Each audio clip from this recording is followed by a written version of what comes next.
Good morning, everyone. Happy Easter. We're so excited to be back with you today.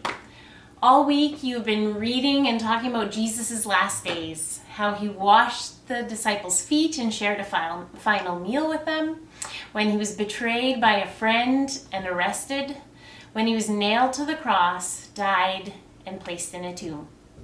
But this morning, this is Easter Sunday. The day we celebrate that Jesus didn't stay dead, he came back to life. It is a very exciting day for friends of Jesus. But some of you might be wondering, what's the big deal? Why do we talk about Easter so much? Well, we're going to chat about that. But first, we're going to start by reading what happened on the third day after Jesus had died. And I want you to imagine, as I read through it from the Jesus Storybook Bible, just how sad Jesus' friends would have been. God's wonderful surprise. Jesus' friends were sad. They would never see their best friend again. How could this happen? Wasn't Jesus the rescuer? The king God had promised? It wasn't supposed to end like this. Yes, but whoever said anything about the end? Just before sunrise, on the third day, God sent an earthquake and an angel from heaven.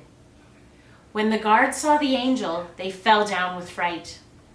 The angel rolled the huge stone away, sat on top of it, and waited. At the first glimmer of dawn, Mary Magdalene and other women headed to the tomb to wash Jesus' body. The early morning sun slanted through the ancient olive trees, drops of dew glittering on leaves and grasses, little tears everywhere.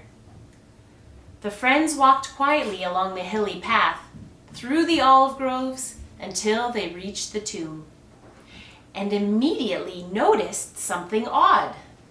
It was wide open. They peered through the opening into the dark tomb. But wait, Jesus' body was gone. And something else. A shining man was there with clothes made from lightning. "Don't be scared," the angel said. But they couldn't help it. They screamed anyway.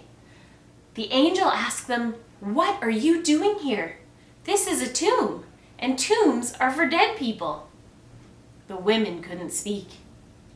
"Jesus isn't dead anymore," he said. "He's alive again." And their hearts leapt. And then the angel laughed with such gladness that they felt, for a moment, as if they had woken from a nightmare. The other women rushed home, but Mary stayed behind. How could it be true? Jesus was definitely dead. How could he be alive? Just then, Mary heard someone else in the garden. Perhaps it's the gardener, she thought. He'll know where Jesus' body is. "I don't know where Jesus is," Mary said urgently. "I can't find him." But it was all right. Jesus knew where she was, and he had found her. Mary. Only one person said her name like that. She could hear her heart thumping. She turned around. She could just make out a figure. She shaded her eyes to see and thought she was dreaming. But she wasn't dreaming. She was seeing. "Jesus!" Mary fell to the ground. Sudden tears filled her eyes and great sobs shook her whole body. And all she wanted in that moment was to cling to Jesus and never let him go. "You'll be able to hold on to me later, Mary," Jesus said gently, "and always be close to me.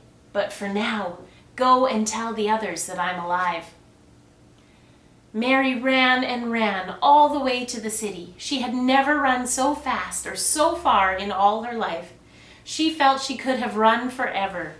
She didn't even feel like her feet touched the ground. The sun seemed to be dancing and gleaming and bounding across the sky, racing with her and shining brighter than she could ever remember in the clear, fresh air.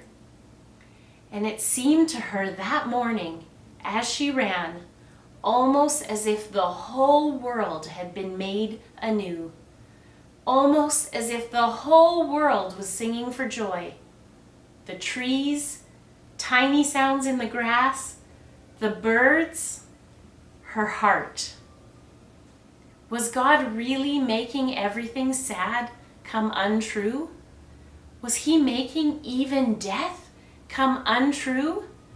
She couldn't wait to tell Jesus' friends. They won't believe it, she laughed. She was right, of course. Can you imagine what it would have felt like for Jesus' friends? To have lost their friend and then to have him with them again? How do you think that would have felt? In this story version, it says that Mary felt as if the whole world was being made new, that everything had changed. And right there, that is the good news. That is why Easter is such a big deal. When Jesus died on the cross and rose from the dead, he interrupted history and changed everything forever. He demonstrated that nothing, not even death, can separate us from the love of God.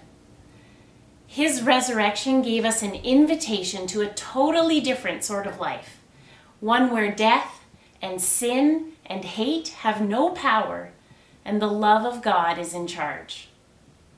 As we have seen as we have been walking through the life of Jesus in Kidzchurch over the last 2 years, during Jesus' whole life on earth, he was showing us what it is like to live in the kingdom of God. It is an upside-down kingdom, a kingdom that is unlike any other kingdom we've ever heard of or seen. In God's kingdom, the king chooses to live with his people, not high above them on the throne. It is a kingdom where the first shall be last and the last shall be first.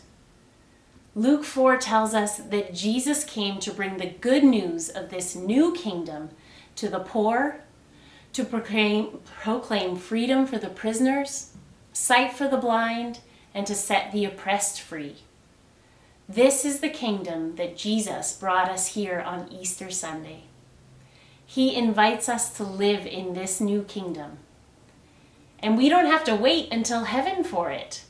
We can choose to follow Jesus, the King, and participate in building his kingdom here now. The good news of Easter is Jesus. Jesus is alive, and we can live with him, be friends with him, and follow him in freedom from sin and death now. And that changes everything. His resurrection, his new life, it means a new life for each of us. So please go now and open up the Lead Me to Jesus PDF that was included in your email last week and start with Day 8, Jesus' Resurrection.